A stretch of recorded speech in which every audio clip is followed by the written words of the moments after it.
We are ready. We are ready. We are ready. Here we come. We are ready. We are ready. We are ready. Here we come. We are ready. We are ready. We are ready. Here we come. We are marching. We are marching. We are marching. We are marching. Here we come. We are marching. We are marching. We are marching. Here we come. We are singing. We are singing. We are singing. We are singing.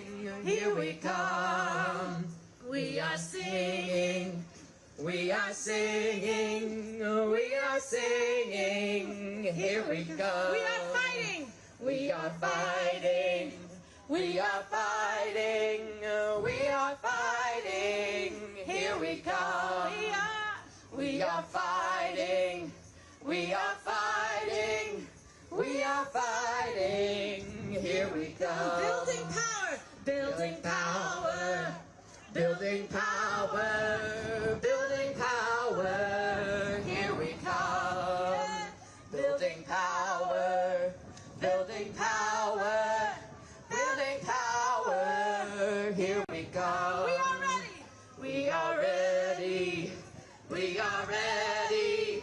We are ready. Here we come. We are ready. We are ready. We are ready. Here we come. We are ready. We are ready.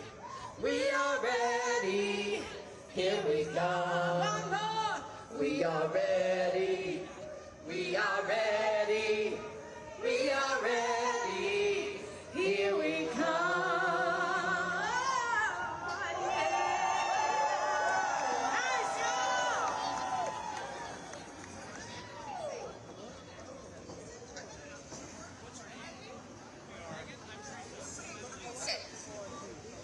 This is out of the Peace Poets, and all around the country people are singing this song.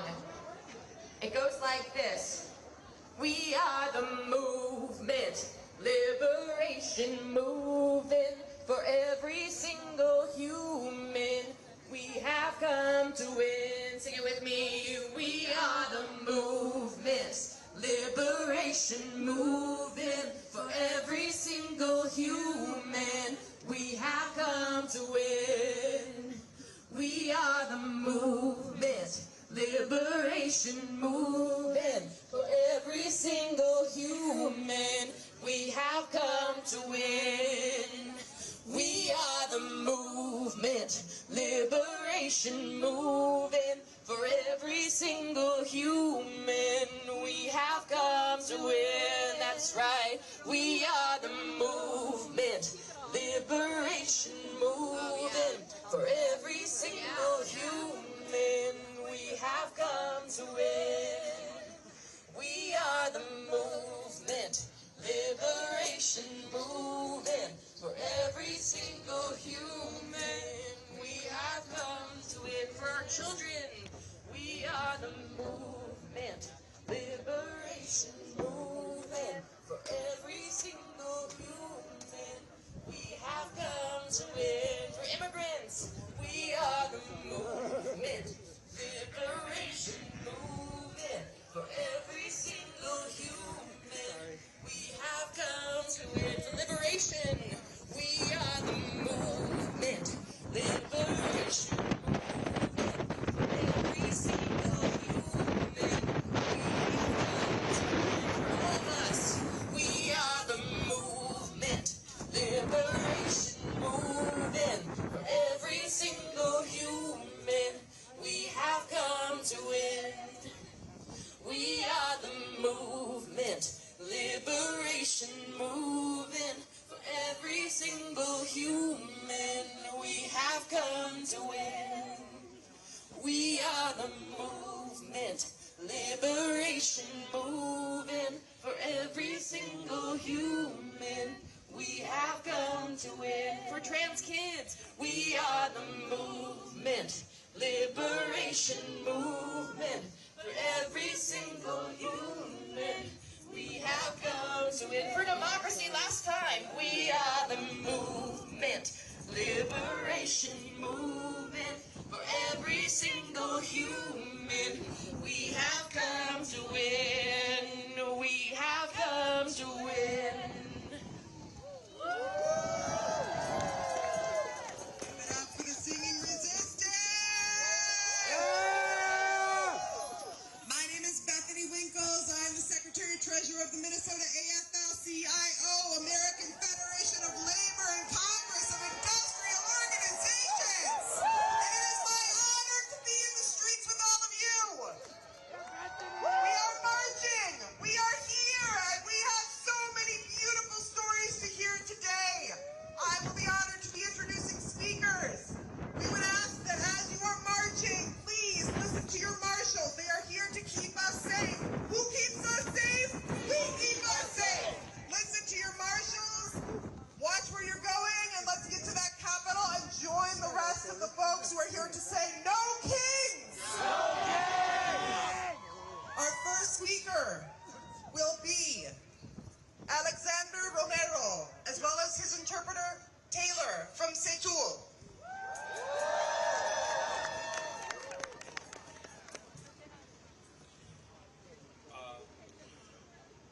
Hola, Hello, hello. me llamo Alexander, soy rufero aquí en Minnesota. Trabajo principal en Maplon, Saint Cloud. Hace poco entregué un contacto con Setul, un centro de trabajadores ubicado en Google Frog durante la operación federal. Hello, my name is Alexander, and I'm a roofer here in Minnesota. I primarily work in Maplewood and St. Cloud. I recently got connected to Setul, a worker center located in George Floyd Square during Operation Metro Surge. Fui perseguido por agentes federales mientras salía del McDonald's, lugar donde desayunó. En la esquina del norte, Shelby, los agentes me persiguieron de manera que dejaron. Y esta situación provocó que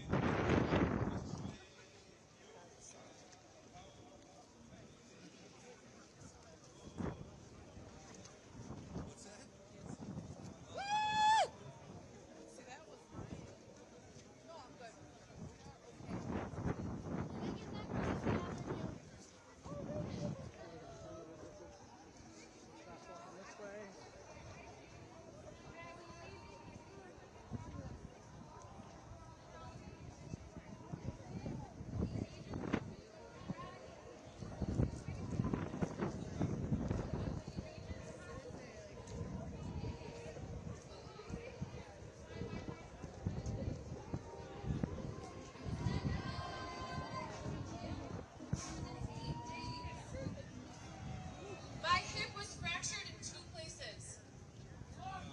hoy estoy aquí porque me liberaron debido a mi caso de asilo, pendiente que me fui concedido cuando era menor de edad. Me retuvieron durante 11 días sin fundamento legal y ahora tengo la cadena rota por eso, y eso es inaceptable.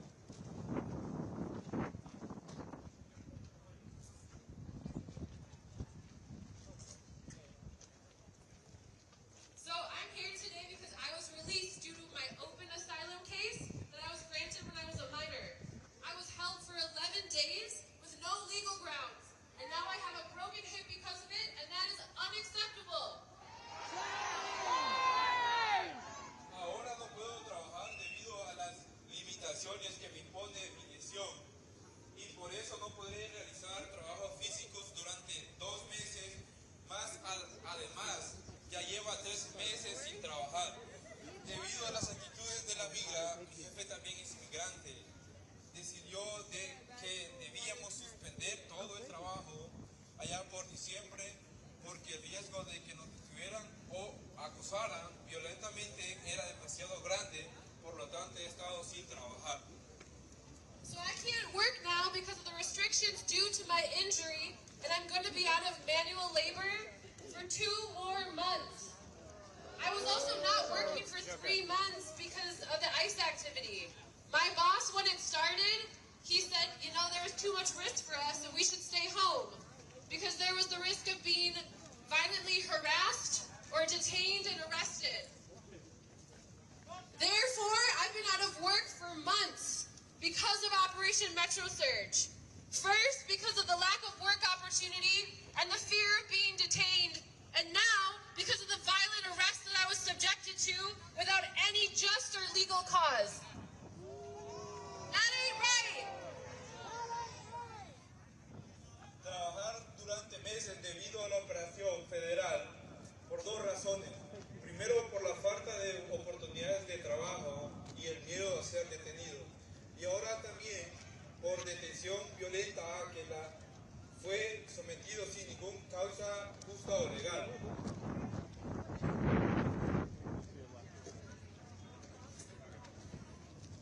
A los trabajadores nos afecta mucho esta operación violenta. Prácticamente todos los que conocemos el sector de la construcción dejaron de trabajar durante al menos 2 meses. Muchos de nosotros estamos luchando ahora para cubrir nuestras necesidades básicas y a pagar la renta. Pero también por eso nos estamos organizando para asegurarnos de que algo así no vuelva a suceder. Nunca más los trabajadores con empleos de bajos salarios, tantos sindicatos como no sindicados, han liberado el movimiento de resistencia contra ICE. En Minnesota, de muchas maneras y especialmente en nuestros lugares de trabajo, y seguiremos haciéndolo. Sabemos que esto es solo el comienzo. We workers have been hit hard by this violent occupation.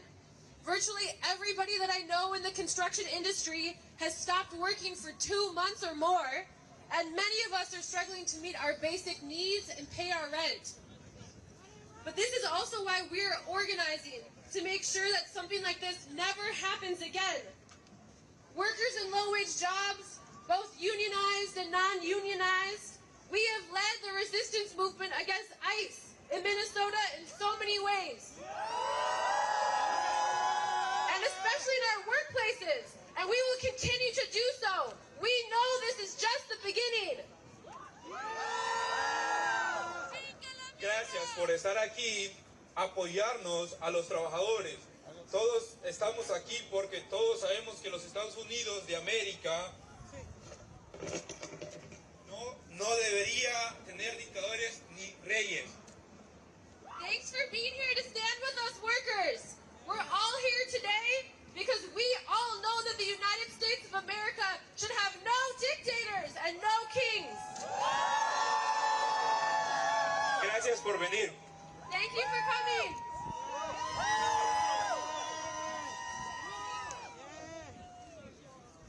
Thank you. Thank you so much, Alexander. Now we will hear from Carmen Campbell, a member of Service Employees International Union Healthcare, Minnesota and Iowa. Carmen! Minnesota! Hello, everyone! We're here today in solidarity. I'm Carmen. I'm from ACLU Healthcare, Minnesota and Iowa. And I am a healthcare worker.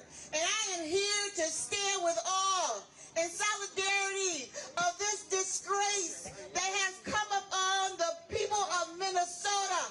We are tired of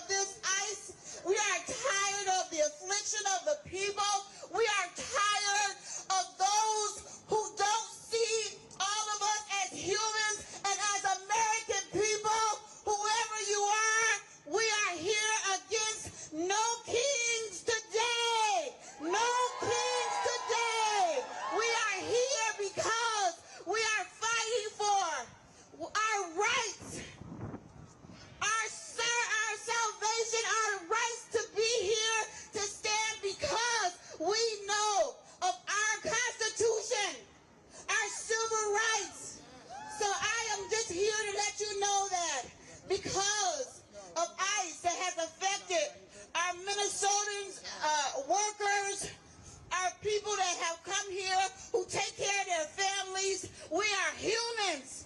We are not aliens. We are humans. And so we are here in solidarity to say no.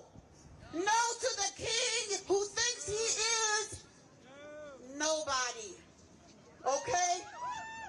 Our healthcare workers and healthcare at ACLU has been affected, and we are not happy about it. People will not come to work because they have been afraid to be detained. We have had to fight for those who were detained. In healthcare, we have to fight for those who will not bring their children to the hospital to get proper care. It is not right that when people wait for months to come and have care and they can't not come because they are afraid to come outside. We say no to that. We will not stand for that. We are here in solidarity to fight against those who say we are not all human here in Minnesota. And as a healthcare worker, I am here in solidarity for that. So Minnesota, we're fighting together. Minnesota, we're fighting together. Minnesota, we're fighting together.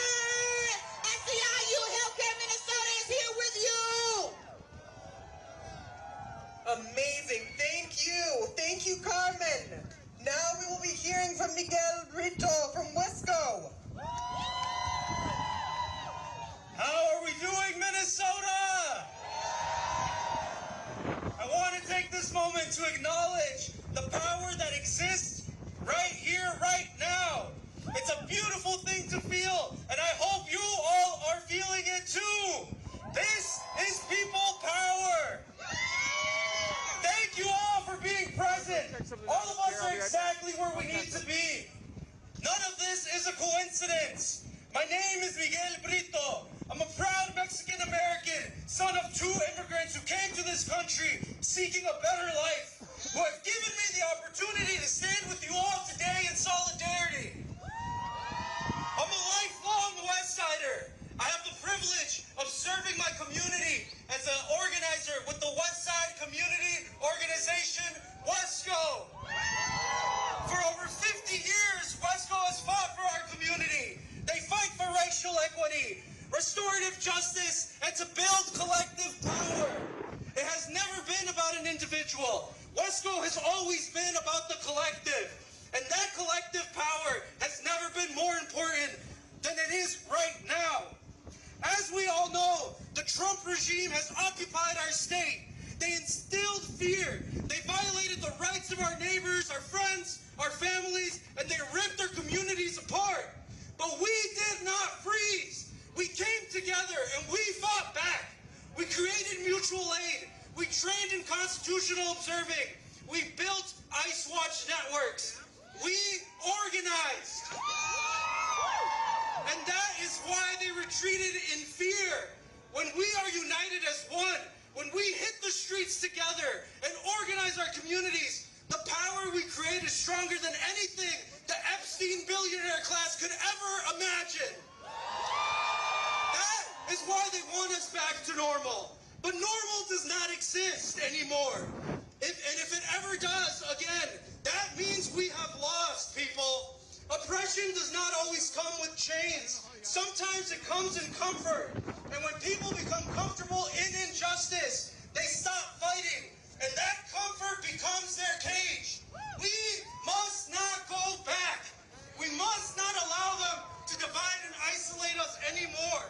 It's not about the color of our skin or the God we worship or where we come from. The divide has never been more clear, people.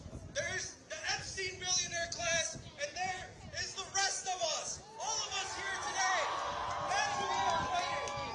And we have proved something to the world.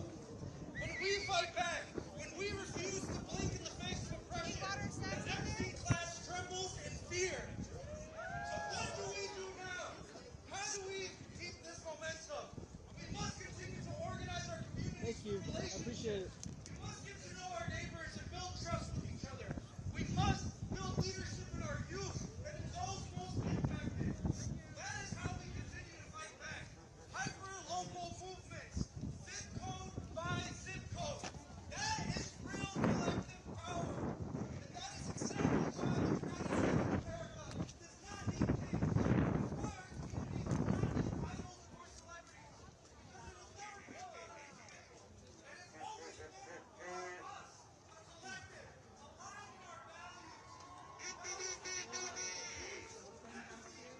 happened? Oh, is it? Oh, I think it's okay. Thank you, though. I think my colleague was probably trying to see the screen. Thank you. That's really nice of you.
Something right now.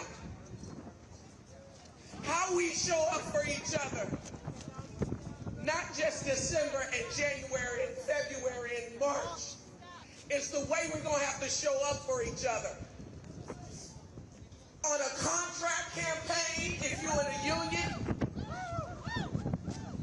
and at the polls. Because, baby,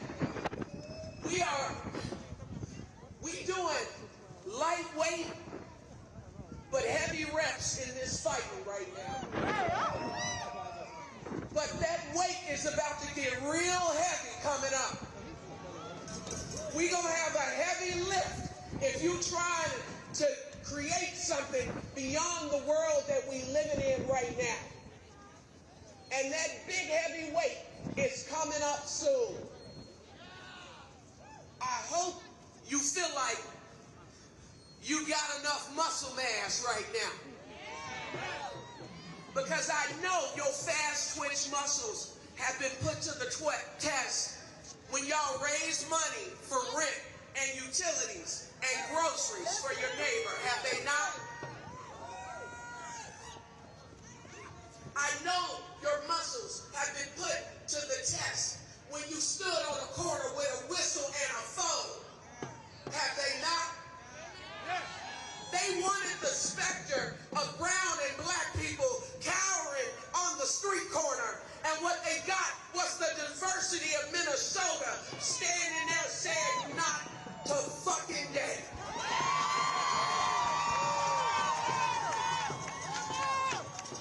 When our neighbors are under attack, what do we do? When our co-workers are under attack, what do we do? What do we do? What do we do? Stand up, fight back. And when this nation is under attack, what will we do? Stand up, fight back. What will we do? Stand up, fight back. What are we doing right now? We are standing up and we are prepared to do what? Fight back. What? Fight back. What? Fight back. We're gonna fight back with not just with a march, but with your money and with your vote. Fight back. Amazing. Thank you, Marsha. All right.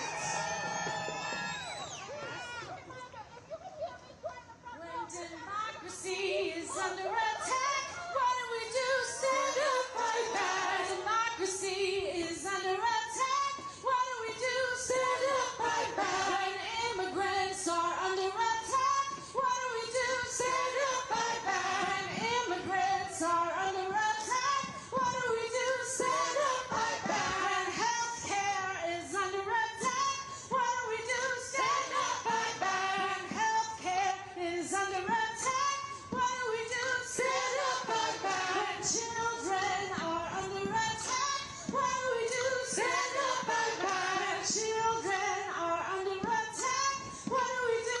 Stand up, fight back. When black lives are under attack, what do we do? Stand up, fight back. When black lives are under attack, what do we do?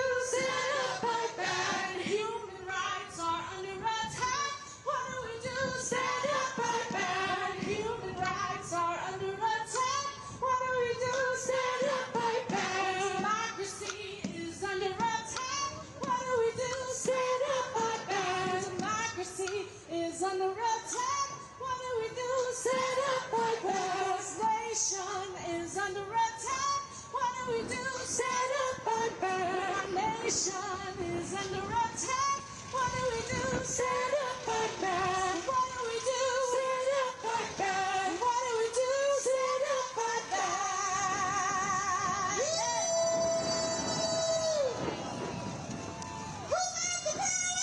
We got the power. What kind of power? Union power. Who has the power? We got the power. What kind of power? Union power. Who has the power? We got the power. What kind of power? Union power. Who has the power? We got the power. What kind of power? Union power. Who has the power? We got the power. What kind of power? Union power. We got the power. What kind of power? Union power. We got the power. Union power. We got the power. Union power. All right. Next up we got the Minnesota Association of Professional Employees.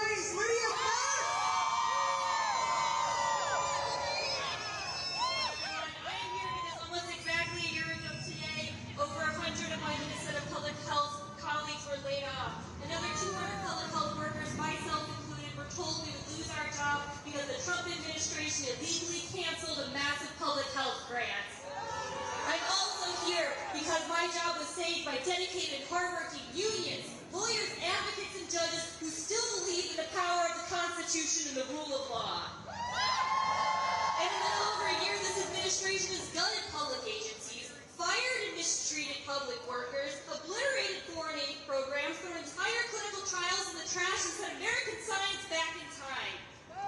The picture isn't pretty, and the death toll is rising. These clinical trials can't simply be restarted. These programs can't simply be rebuilt, and trust can't simply be regained. Lives will be lost, money will be lost, time will be lost. But we wouldn't be here today if the end of this story was already written. On Tuesday, a public health worker won the special election in Florida, flipping the district that included Mar-a-Lago. Last week, a federal judge blocked the Trump administration's attempt to cancel more public health funding to the state of Minnesota. Professional organizations are stepping up to fill the void filled by public agencies that have been pilfered and gagged. Unions are stepping up and fighting tooth and nail and tooth again to protect the rights of workers and the health and safety of all Americans. People are stepping up and you keep showing up. Science keeps happening despite this administration's best efforts. We all know this fight isn't over the day this regime is. We have a lot of rebuilding to do and the journey won't be pretty. But we know that if we try, these clinical trials will be started again. These programs will be built again, and trust will be gained again. Lives will be saved, and we can build something better than what we had before, a system that is truly of the people, by the people, for the people. And before I leave, I got one more message for Donald Trump. No kings, no tyrants, keep your dirty hands off science.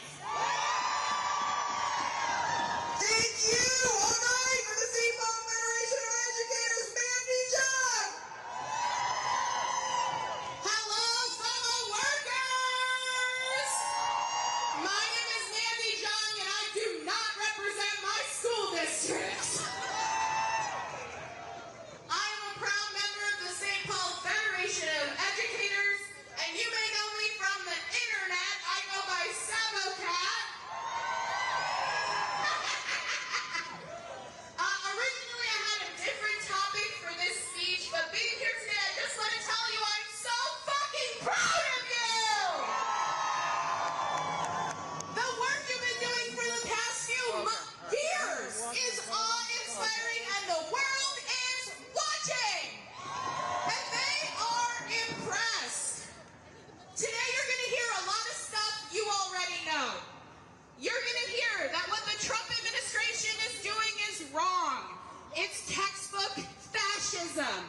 And it's being used to cover up a litany of crimes that any decent society would revolt against. But I hope I can tell you something you don't know. And here it is. You already knew how to do this shit. People think what we're doing here in Minnesota is revolutionary, but we are just doing what our teachers taught us. Don't be mean to people who are different. Pepper spraying your classmates is not nice. Share, help each other. But instead of just talking about these ideas, we are living them. As we go forward in this fight, I want to issue you two challenges. Number one, I want you to meet your neighbors. I know it's scary to meet new people, but you are brave. Nicole and Alex died protecting their neighbors. You can go over and talk to your neighbor. Maybe bring a friend or some scotcheroos or both. The regime wants us to be fearful of each other. Capitalism can sell way more kitchen gadgets when everyone is siloed away from each other. But connected is how we humans have always survived. I'm not saying you gotta be best friends and hang out all the time. I'm just saying go knock on the door. Your neighbors will surprise you. Mine have. Okay, here's my number two ask. Share yourself. Can you bake? Yeah. Are there any Stitchers in the crowd? Anarchist Emma Goldman said, if I can't dance, I don't want to be part of your revolution.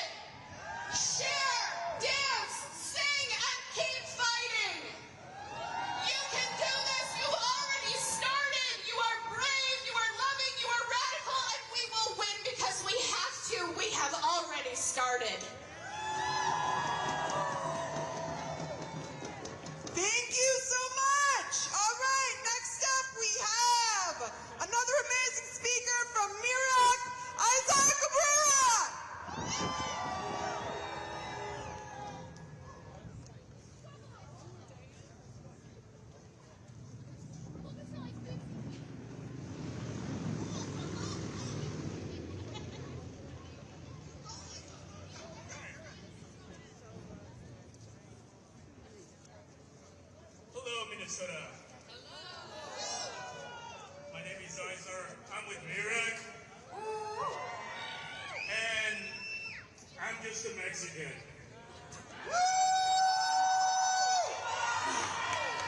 Viva la revolución. Okay, this past month, we saw drama every goddamn day. That's right. And we face it ourselves. And when we ask our elected leaders to join our resistance, they told us they have bigger guns. What did we have? What did we have?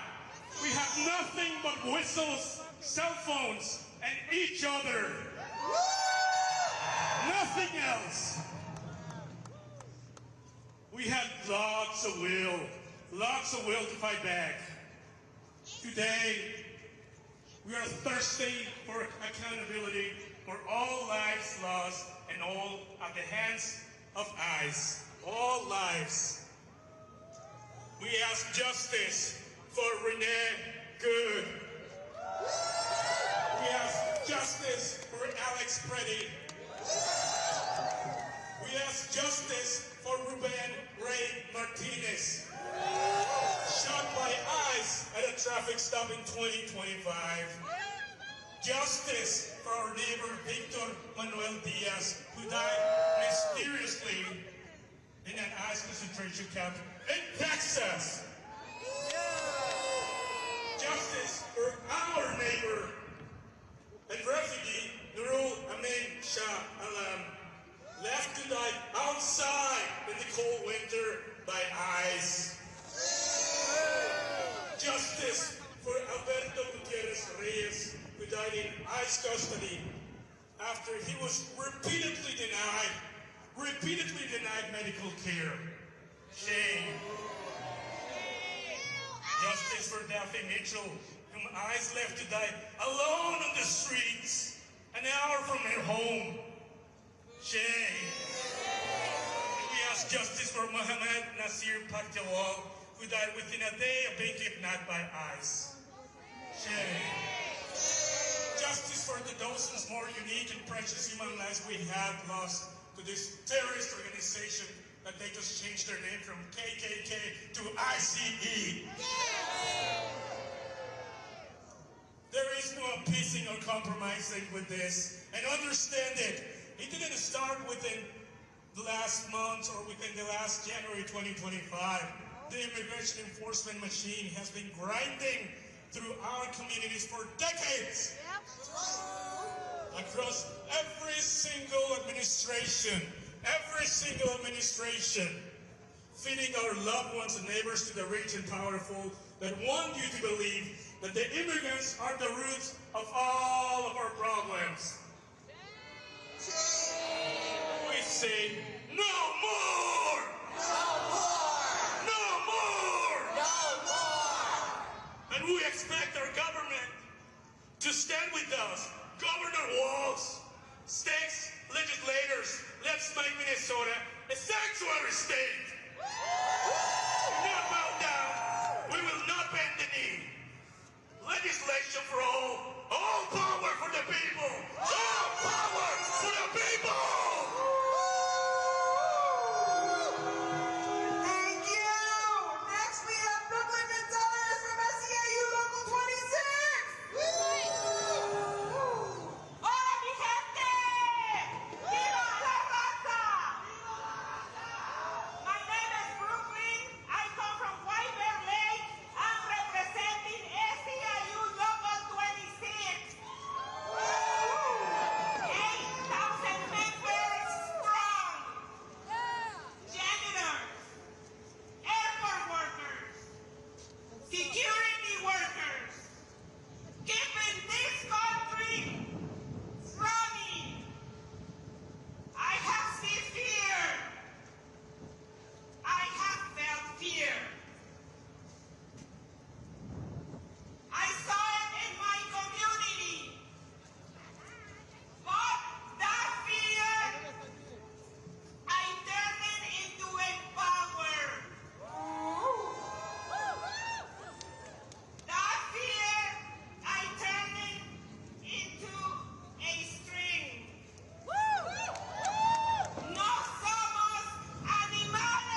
shopping and send the message to get ICE out of the Twin Cities. It's the work that you all have done, uniting, and all the points everybody before me has raised about the community work, the organizing.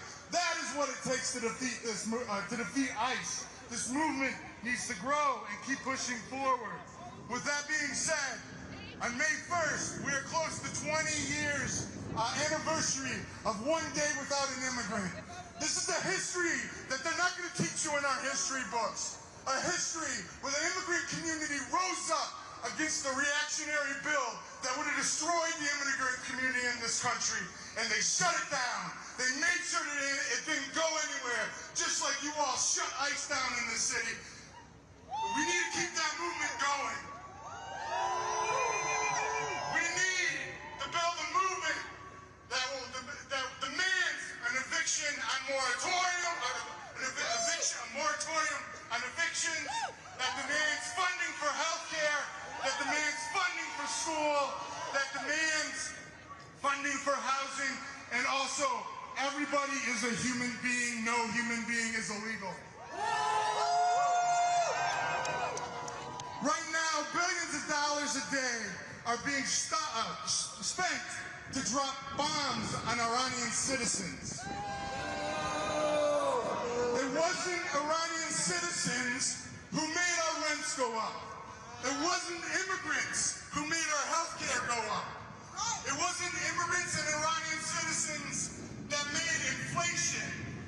It is the endless pursuit of profits of this system and the endless pursuit of imperialism that has rained this terror on Iranians and U.S. citizens alike and every worker across the globe.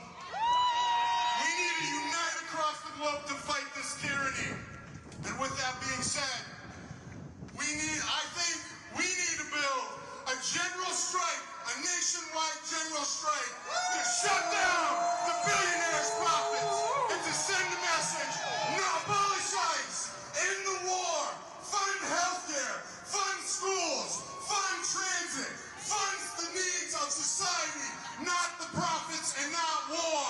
I'll end it here personally.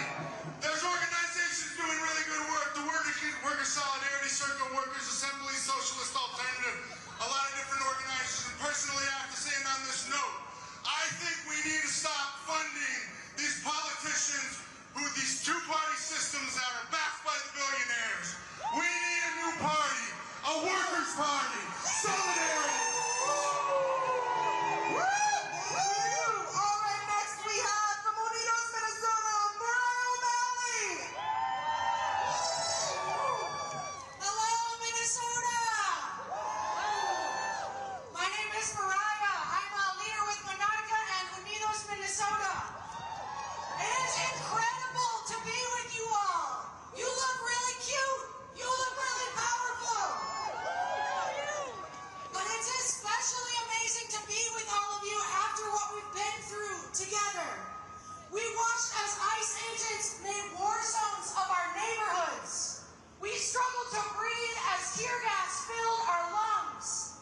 And we struggled to tell our children what was happening. We struggled to console them as they cowered in fear from what was happening to their classmates.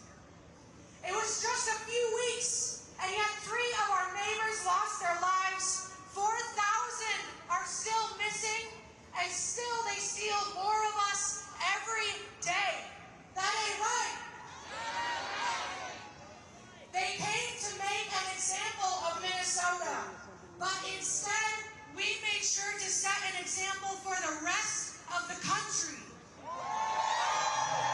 We have shown the world what it looks like to love our neighbors, not as an empty talking point, but as an ethos that guides each of us every single day.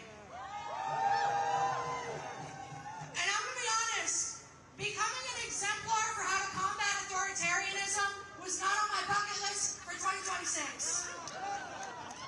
But it also didn't happen in a vacuum. It took love, it took community, and it took organizing.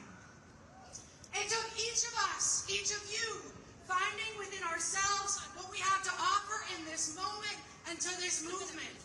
We patrolled, we whistled, we provided aid, and we shared our stories of trauma publicly as the world watched in horror. We did that. Say it with me. We did that. Because when we fight, we win. This is what organizing looks like. We have been through hell together, but we know it would have been so much worse if we did not have 50,000 trained legal observers out on the streets. We did that. And now it is time to continue organizing. It is time to continue building. Because we know they are coming for our elections. They have told us they are coming for our elections. We know they mean to disenfranchise all of us who resist this authoritarian regime. But we're Minnesotans. We're not new to this. And when our democracy is under attack, what do? Stand up, fight back. What do? Stand up, fight back. Starting April 9th, Monarca will be organizing alongside all of you to defend our democracy for as long as it takes to ensure we have a safe, multiracial, and participatory democracy. We will be training election defenders. When we get to the Capitol, I want you to scan the QR code, follow Unidos MN on Instagram, or go to monarcamn.org to sign up for our election defense kickoff on April 9th. You are an election defender. We defend our democracy. Minnesota is the North Star state, and we are damn sure living up to our name. We have inspired the world through our organizing and through our love for neighbor. Now it is time to lead our country out of this darkness and toward the bright future we will create together. Love and power to us all. Thank you so much. Thank you. And now we have from the Graduate Workers Union, Christos Hanakas.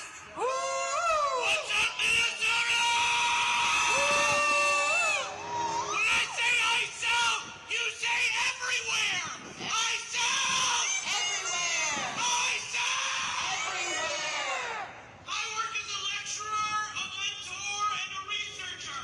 My workplace is a source of job creation, life